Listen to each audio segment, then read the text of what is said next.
고린도전서 1장에서부터 17절 저희 교독하시고 마지막 17절 같이 읽도록 하겠습니다.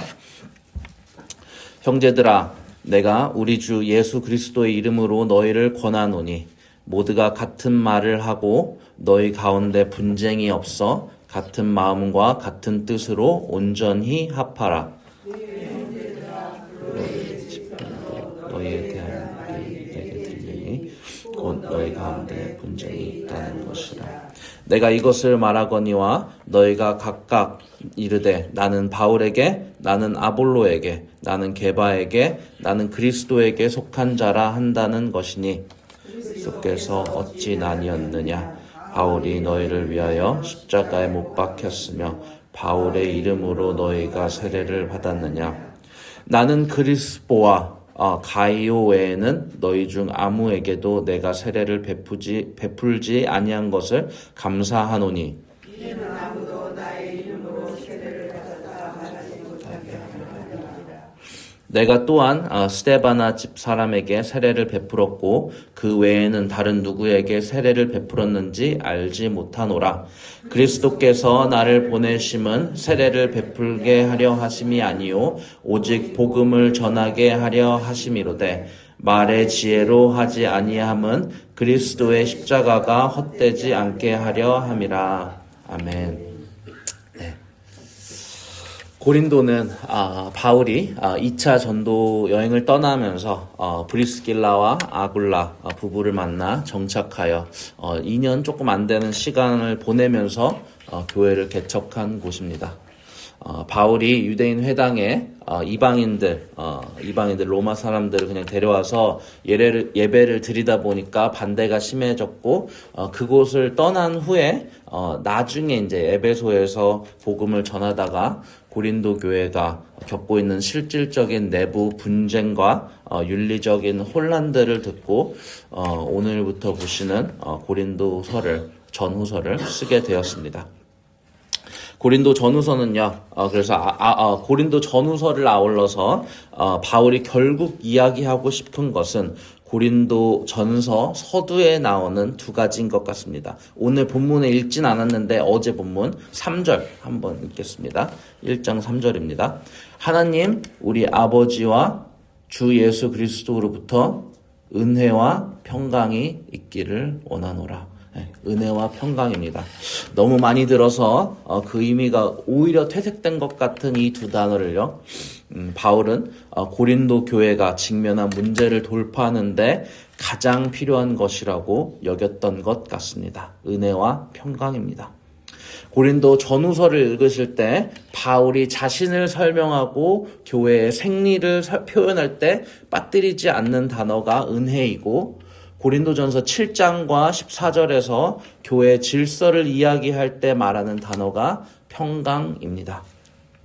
그래서 어제 본문인 1장 9절까지의 내용을 혹시 읽으셨다면 바울이 교회에 두고 감사하는 내용이 은혜이고 오늘 본문부터 4장까지의 내용이 평강을 이루라라는 교회에 대한 책망이면서 동시에 권면입니다. 고린도 교회는 분쟁으로 가득한 교회였습니다. 무역의 중심지였기 때문에 대부호들이 또 많았고요. 회당과 신전들이 많아서 유대인과 이방인들이 자연스럽게 교회 안으로 동시에 유입이 되었습니다. 결과적으로 빈부격차는 물론이고요. 생활 양식이 많이 다른 사람들이 한 공동체를 이루어서 그런지 사람들 간의 경쟁과 선호가 유난히 많았던 교회였습니다. 그래서 오늘 본문, 오늘 10절부터 17절에 처음 드러난 분쟁의 내용은 파당을 짓는 문제였습니다. 11절과 12절을 보시면요. 고린도 교회는 다른 지도자들을 따르면서 그들의 영향력을 과시하고 그들과의 친분을 내세우는 사람들이 있었던 것 같습니다. 교인들이 다른 지도자들에게 세례와 목양받는 것을 선호하였습니다. 저희도 오늘 교회 생활을 하다 보면 모두의 선호와 취향이 다르다는 것을 금방 알게 되죠. 교회 행사나 행정을 진행하는 일에도 다양한 의견들이 존재하고요. 음식을 할 때만 해도 어떤 분이 김장하신 김치인지, 누가 선두에 서서 어떤 구역이 하는 음식인지 따라서 취향이 다르기도 합니다. 사람들을 대하고 관계 맺는 것에도 개인 선호도와 나이, 성별, 뭐 하는 일들의 등등에 따라 각기 다른 신앙의 모습과 반향을 나타내는 것 같습니다. 그런데 이렇게 개개인이 선호와 취향을 가지고 살아가는 것 자체는 문제가 되지 않는데요. 그것들이 한 방향으로 치우치게 되려는 이런 확증 편향적인 우리의 습성이 하나님의 은혜로 더불어 교제하게 된 교회 공동체를 회방하게 된다는 것이 문제입니다. 예. 그래서 바울은 세례를 예로 들면서 자신은 세례를 많은 이들에게 베풀지 않았다는 것에 감사한다고 얘기합니다. 이걸 어떻게 들으시면, 세례는 예수님이 승천하시기 전에 제자들에게 말씀하신 지상 명령이면서 교회 오늘날까지도 중요한 성례 중에 하나인데, 많이 세례를 주지 않은 것에 감사한다고 바울이 말하고 있거든요. 무슨 말을 하는 걸까요? 바울은 오히려 조금 어려울 수 있는데 리토테스라는 수사기로 무엇이 중요한지 얘기하고 있는 겁니다. 예. 리토테스는 쉽게 말해서 부정적인 표현을 써서 긍정적인 대안을 이야기하는 것입니다. 예를 들면요, 작지 않은 폭풍이라고 얘기하면 큰 폭풍을 얘기하는 거죠. 작지 않은 폭풍, 부정적인 표현인데 긍정적인 큰 대안을 이야기합니다. 작지 않은 폭풍, 큰 폭풍입니다. 또 경상도 분들이 말씀하시는 것 중에 그렇게 닫아서 문이 부서지겠슈 라는 부정적인 표현을 쓰면 부드럽게 문을 닫아달라는 긍정적인 대안을 얘기하는 것이죠. 그러니까 사도 바울은 오늘 본문에서 자신이 세례를 적게 주었다는 리토테스라는 부정적인 표현을 통해서 오늘 본문의 마지막 절 17절에 나오는 오직 복음을 전하는 긍정적인 자신의 부르심을 강조하는 것입니다. 그러니까 세례가 중요하지 않다는 것이 아닙니다. 말의 지혜를 또 쓰지 않았다고 했는데 또 그렇지도 않습니다. 제가 방금 말씀드린 것처럼 바울은 오히려 리토테스라는 수사 기법을 쓰고 있습니다. 근데 이 부분은 좀 내일 본문에서 다루겠습니다. 근데 세례와 말의 지혜를 부정적으로 표현할 만큼 중요한 것이 있는데 그것이 복음의 정수인 그리스도의 십자가인 것입니다. 저희 교회 안에도 다양한 의견과 생각, 선호, 취향들이 다 존재하고 다 다르지만요. 저희의 시작이 같습니다. 왜 교회를 다니시게 됐습니까? 예수님의 십자가이지 않습니까? 주님이 우리를 대신해서 대속하셔서 십자가에 못 박혔다는 것과 그분이 다시 살아나셔서 저희의 삶이 변화되었다는 것이지 않습니까? 저희의 운명과 결말도 그렇습니다. 어제 본문의 마지막 절인 9절을 잠깐 보시면요. 너희를 불러 그의 아들 예수 그리스도 우리 주와 더불어 교제하게 하시는 하나님은 미쁘시도다. 저희는 그냥 죽어서 천당 가는 것이 목적이 아니라 결국 예수님과 더불어서 교제하는 것이 저희의 삶의 목적이 되는 것입니다. 그러면 이 땅에서 교회는 그 시작과 끝, 그 간극을 메꾸는 시공간인 것입니다. 그래서 바울은 2절에서 이렇게 말합니다. 제가 그 2절에서 바울이 말한 것을 새빛교회로 바꿔서 말하겠습니다.